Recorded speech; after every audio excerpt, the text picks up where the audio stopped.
तो hello student, अपने YouTube channel पर आपका स्वागत है। आज की इस वीडियो पर लेकर के आ चुका हूं कक्षा 12वीं का जियोग्राफी यानी भूगोल का पेपर। प्यारे बच्चों, ठीक, यहाँ पास भूगोल का पेपर आप देख सकते हैं अच्छे से। ये भूगोल का पेपर है और आपको अच्छे तरीके से पूरे क्वेश्चनों को तैयार कर लेना है। अभी भी आपके पास बहुत समय है, पूरे क्वेश्चन देख लीजिए और तैयार कर लीजिए। 70 में से 70 पूरे अंक चाहिए, तो वीडियो के लास्ट तक बने रहना और चैनल को सब्सक्राइब कर लेना। ठीक, तो चलिए प्यारे बच्चों, यहाँ पास देखिए पूरे क्वेश्चन के सॉल्यूशन आपको बताते जा रहा हूँ। ठीक, तो पहला क्वेश्चन क्या है, मानव भूगोल का उप क्षेत्र है। तो मानव भूगोल का उप क्षेत्र क्या है? मनोविज्ञान, महामारी विज्ञान, संसाधन भूगोल या पर्यटन और यात्रा प्रबंध। तो इसका आंसर होगा संसाधन भूगोल। ठीक, फिर अगला क्वेश्चन क्या है, यहाँ पास देखिए, विकास सूचकांक को मापने की सीमा है। तो 1 से 10 तक, 1 से 20 तक, 1 से 100 तक या 1 से 1000 तक। तो 1 से 10 तक। ठीक, फिर अगला क्वेश्चन क्या है, यहाँ पास देखिए, आर्थिक क्रियाओं को कितने भागों में बांटा गया है? 1, 2, 3 या 4? तो कितने भागों में? 4 भागों में बांटा गया है प्यारे बच्चों। फिर अगला क्वेश्चन क्या है, यहाँ पास देखिए, अगला क्वेश्चन है, निम्न में से किस प्रदेश का जनसंख्या घनत्व उच्चतम होता है? बिहार, पश्चिम बंगाल, राजस्थान या उत्तर प्रदेश? तो इसका आंसर होगा बिहार। ठीक, फिर अगला क्वेश्चन देखिए, यहाँ पे अगला क्वेश्चन है, अंग्रेजी शासन के दौरान भारत में अपनाई गई राजस्व प्रणाली है कौन सा? महलवाड़ी, रैयतवाड़ी या जमींदारी, उपरोक्त सभी? तो इसका आंसर क्या होगा? उपरोक्त सभी। जमींदारी भी थी, रैयतवाड़ी भी थी और महलवाड़ी भी थी। ठीक, फिर यहाँ पास देखिए छठवां नंबर क्वेश्चन क्या है, दार्जिलिंग की किस राज्य में स्थित है? आसम, पश्चिम बंगाल, तमिलनाडु या आंध्र प्रदेश? तो कहाँ है? पश्चिम बंगाल में स्थित है। ठीक, फिर अगला क्वेश्चन यहाँ पास देखो, इंग्लिश मीडियम वाले बच्चों के लिए भी यहाँ पास बना हुआ है सारे क्वेश्चन, आप लोग अच्छे से तैयार कर सकते हैं बच्चे। ठीक, इंग्लिश मीडियम वाले भी बच्चे तैयार कर सकते हैं। यहाँ पास देखो अगला क्वेश्चन है, रिक्त स्थानों की पूर्ति करने को आया है। तो पहला क्वेश्चन क्या है, मानव भूगोल मानव समाजों और आधार ताल के बीच संबंधों का खालिस्तान अध्ययन है। तो इसका आंसर क्या होगा? इसका आंसर होगा,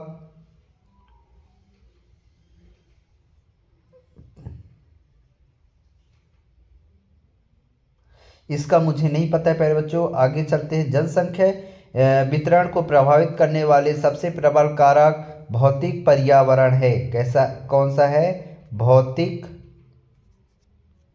ठीक, पर्यावरण। ठीक, फेजेड़ा के बागान खालिस्तान देश में पाए जाते हैं। तो ब्राज़ील में पाए जाते हैं। कहाँ?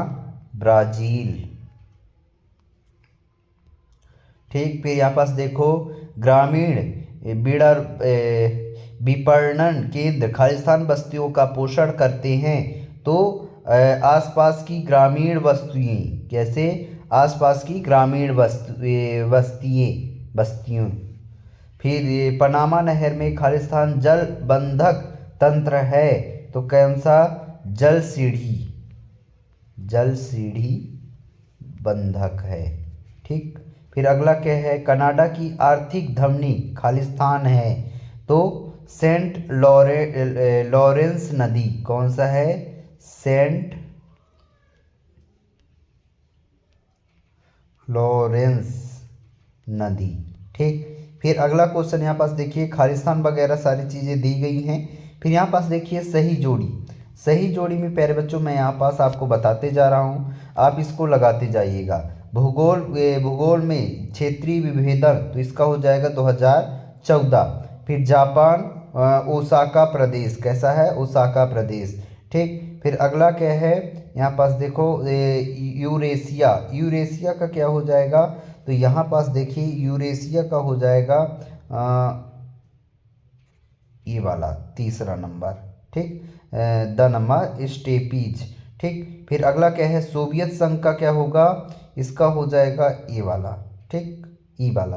राष्ट्रीय युवा नीति का क्या हो जाएगा?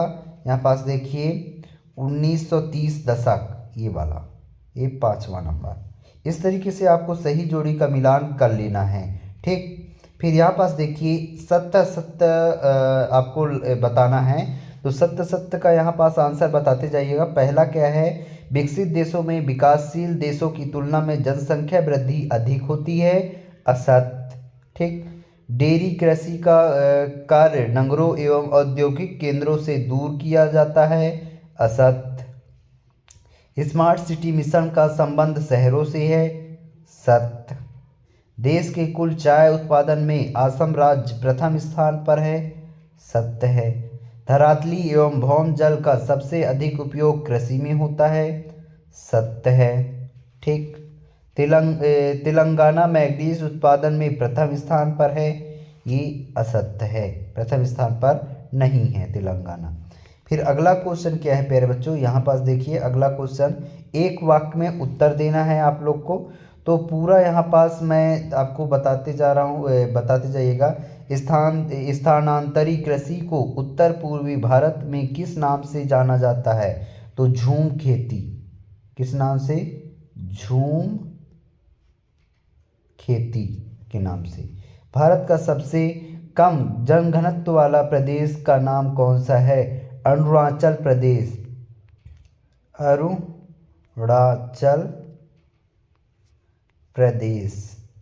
ठीक, फिर अगला क्वेश्चन क्या है, विशाखापट्टनम बंदरगाह किस राज्य में स्थित है, तो आंध्र प्रदेश में है। कहाँ है, आंध्र प्रदेश में है। फिर अगला, INSAT का पूरा नाम क्या है, इंडियन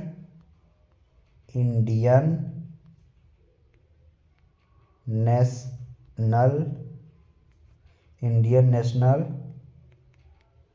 सैटेलाइट।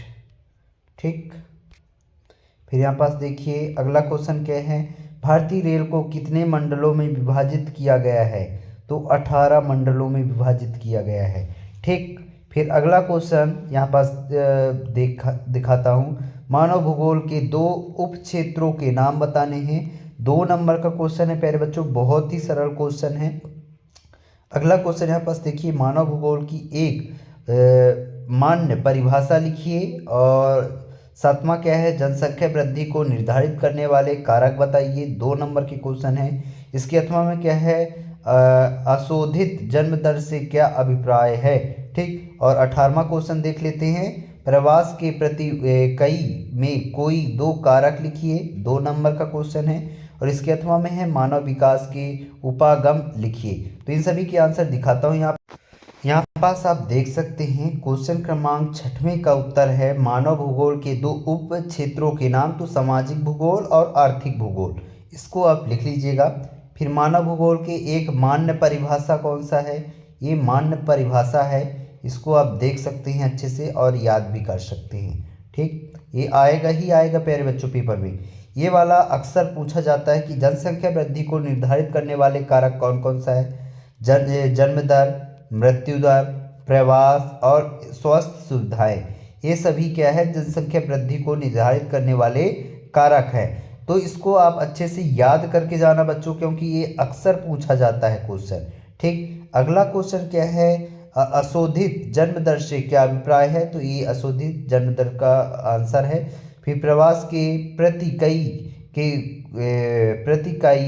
के कोई 2 कारक लिखिए, तो रोजगार की कमी और समाज और सांस्कृतिक की समस्याएं। तो ये 2 कारक हो गए। 8वें का 8वां क्या था, मानव विकास के उपगम लिखिए। तो मानव विकास के उपगम पूरे आपको उत्तर बता दिए थे। यहाँ पास देखिए अब क्वेश्चन क्रमांक हम 9 से देखेंगे। सहारा एवं एशिया के मरुस्थलों में पाले जाने वाले पशुओं के नाम कौन कौन से हैं। ठीक, यानी मरुस्थलों में कौन सी पशुएं रहती हैं, पली जाती हैं। और 8वां में है, भोजन संग्रहण विश्व के कौन कौन से भागों में होता है, लिखिए। ठीक, ये बहुत ही महत्वपूर्ण क्वेश्चन है प्यारे बच्चों, और ये अक्सर पूछा भी जाता है। 10वां क्या है, अंतर्राष्ट्रीय व्यापार के कोई 2 आधार लिखिए। 2 नंबर का क्वेश्चन है। और इसके 8वां में क्या है, यहाँ पास देखिए, पर साइबेरियन रेल मार्ग के प्रमुख केंद्रों के नाम। इन सभी के आंसर बताऊंगा, लेकिन पहले 4 क्वेश्चन देखेंगे फिर आंसर बताऊंगा। ठीक है, 11वां में क्या है, नगरीय अपशिष्टों का निपटाना के कोई दो उपाय लिखिए। और अथवा में क्या है, भू निस्त्रीकरण के कोई दो उपाय लिखिए। ये अति महत्वपूर्ण क्वेश्चन है प्यारे बच्चों, ठीक ना। इसको आप तैयार करके जाना। मुख्य श्रमिक तथा सीमांत श्रमिक किसे कहते हैं, 2 नंबर का क्वेश्चन है। इसके अथवा में है, भारत के कुछ राज्यों में अन्य राज्यों की अपेक्षा श्रम सहभागिता दर ऊंची क्यों है। तो इन सभी के आंसर देख लेते हैं। तो यहाँ पास आप विधिवत देख सकते हैं। क्वेश्चन क्रमांक 9 का आंसर क्या है कि सहारा एवं एशिया के मरुस्थलों में पाए जाने वाले पशुओं के नाम। सहारा मरुस्थल ऊंट बकरी है, और एशिया में याक और भेड़ पाए जाते हैं। और इसके अथवा में क्या है, भोजन संग्रहण विश्व के कौन से भाग में होता है, तो उत्तरी ध्रुव में और उष्ण कटिबंधीय क्षेत्रों में, ठीक। फिर अंतर्राष्ट्रीय व्यापार के दो आधार, तो संसाधनों की उपलब्धता और आवश्यकताओं में विविधता, ये दो आधार हो गए, ठीक। और पर साइबेरियन रेल मार्ग के प्रमुख केंद्र कौन कौन से हैं, ये दो देख सकते हैं। फिर नगर अपशिष्ट के निपटान के कोई दो उपाय लिखिए, पुनर्चक्रण और भूमिगत निपटान, ये दो है, ठीक। इसको आप अच्छे से पढ़ लीजिए और तैयार कर लीजिए। भू निस्त्रीकरण के कोई दो उपाय, तो वन रोपण और सिंचाई प्रबंधन, ठीक। और मुख्य श्रम तथा सीमांत श्रमक किसे कहते हैं, तो मुख्य श्रमक और सीमांत श्रमक का देख सकते हैं। पूरा अच्छे से परिभाषा वगैरह दी गई है। भारत के कुछ राज्यों में अन्य राज्यों की अपेक्षा श्रम सहभागिता दर ऊंची क्यों है, तो यहाँ पास इसका आंसर पूरा दिया गया है। इसको आप अच्छे से नोट डाउन कर लीजिए, ठीक। हमने यहाँ पास क्वेश्चन क्रमांक 12 तक के पूरे आंसर देख लिए हैं। अब यहाँ पास देखिए क्वेश्चन क्रमांक 13 क्या है। क्वेश्चन क्रमांक 13 कहता है कि गैरिसन नगर क्या होती हैं, इनका क्या कार्य है। 3 नंबर का क्वेश्चन है। 3 नंबर जैसे आपको लिखना है, ग्रामीण वस्तुओं की कोई दो विशेषताएं लिखिए, यानी 3 विशेषता आपको लिखना है। स्थानांतरण कृषि किस प्रकार पर्यावरण को क्षति पहुंचाती है, कोई 3 कारण लिखिए, ठीक। ये बहुत ही महत्वपूर्ण क्वेश्चन है प्यारे बच्चों, अच्छे से तैयार करके जाना। फिर अगला क्वेश्चन है अथवा वाला है 14 का कि मिश्रित कृषि की कोई 3 विशेषताएं लिखिए, ठीक ना। फिर क्वेश्चन क्रमांक 15 क्या है, कुटीर उद्योग और लघु उद्योग में 3 अंतर। 3 नंबर का 3 अंतर आपसे आने चाहिए। और इसके अथवा में क्वेश्चन क्या है, अथवा वाला कि उद्योगों के स्थानीयकरण को प्रभावित करने वाले कोई 3 कारक लिखिए। तो इनके आंसर देख लेते हैं। यहाँ पास देखिए, गैरिसन नगर क्या होती है, इनका क्या प्रकार होते हैं, ये सारी चीज़ें आंसर दी गई हैं, ठीक। फिर ग्रामीण वस्तुओं की कोई दो विशेषताएं, तो कम जनघनत्व और प्राकृतिक संसाधनों पर निर्भरता। स्थानांतरण कृषि किस प्रकार पर्यावरण को क्षति पहुंचाती है, तो यहाँ पास देख सकते हो, जंगलों का विनाश, मिट्टी का कटाव और जैव विविधता को नुकसान, ठीक। फिर यहाँ पास मिश्रित कृषि की कोई 3 विशेषताएं लिखिए, तो 3 विशेषताएं यहाँ पास देख सकते हैं अच्छे से। फिर एक क्वेश्चन क्रमांक 15 का उत्तर है, कुटीर उद्योग और लघु उद्योग में कोई 3 अंतर, तो स्थल के आधार पर, पूंजी के आधार पर, उत्पादन स्तर के आधार पर, ये 3 अंतर दी गई हैं। आप इसको बढ़िया बना करके लिख लीजिएगा। उद्योगों की स्थानीयकरण को प्रभावित करने वाले 3 कारण दीजिए, तो कच्चे माल की उपलब्धता, बाजार तक पहुंच और ऊर्जा स्रोत। ये इसका पूरा आंसर है 15वें का अथवा का आंसर, ठीक। फिर अगला क्वेश्चन देखते हैं। तो यहाँ पास देखिए क्वेश्चन क्रमांक 16 कहता है कि जनसंख्या के वितरण और घनत्व को प्रभावित करने वाले 3 भौगोलिक कारकों का वर्णन करना है।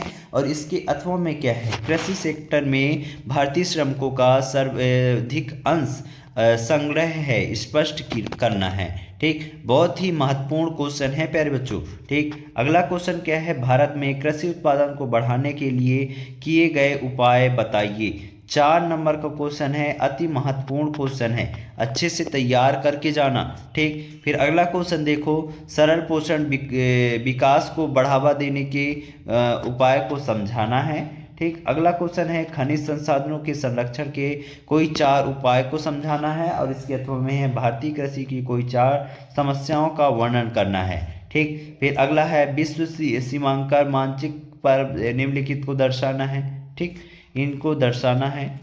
यहाँ पास इसके अथवा में भी है।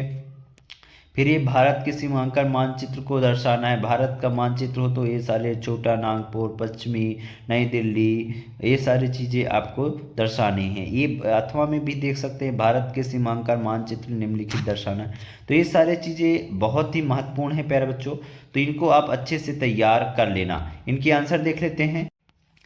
यहाँ पास देखिए, भारत जनसंख्या वितरण और घनत्व को प्रभावित करने वाले 3 भौगोलिक कारण यहाँ पास दिए गए हैं: जलवायु, भौगोलिक संरचना और जल स्रोत।